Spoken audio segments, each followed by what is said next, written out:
Yeah, I think, if you've already been successfully hacked, then clearly the attackers will have, they'll have their tactics, their techniques, and their procedures. They will have profiled your defenses, and unless you've taken affirmative action to adjust those defenses, change them, improve your visibility, then I'd say statistically you're at a greater risk of a repeat attack if you've still got stuff worth stealing or compromising to then use that infrastructure to attack other organizations.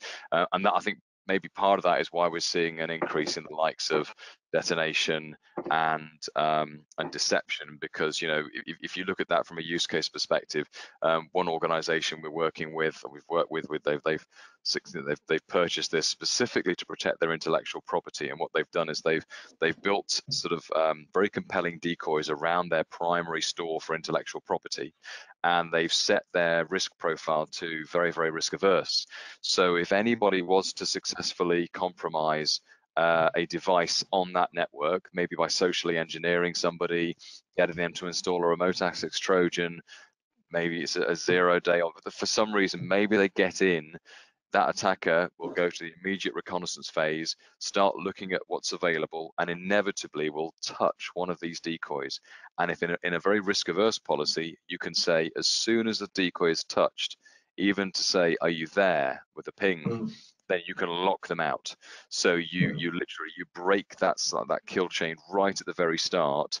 So if you therefore have a persistent infection, to go back to the would I be attacked again, let's say the first ransomware infection was a diversionary tactic, a Trojan horse, and actually the attacker left a dormant remote access Trojan there. 6 months later, they reactivate it and they start having a little look around. If you've got deception deployed and the automation that's easy to wrap around it, you'll know much more quickly, and you'll drop that time to detect right down to the millisecond level, which is incredibly valuable, because otherwise you might not know for months. So I Yeah. think there are ways and means. Deception, to my mind, is a little bit like an alarm system, and then you've got the psychology. Do you tell people you've got deception? Do you not tell people you've got deception?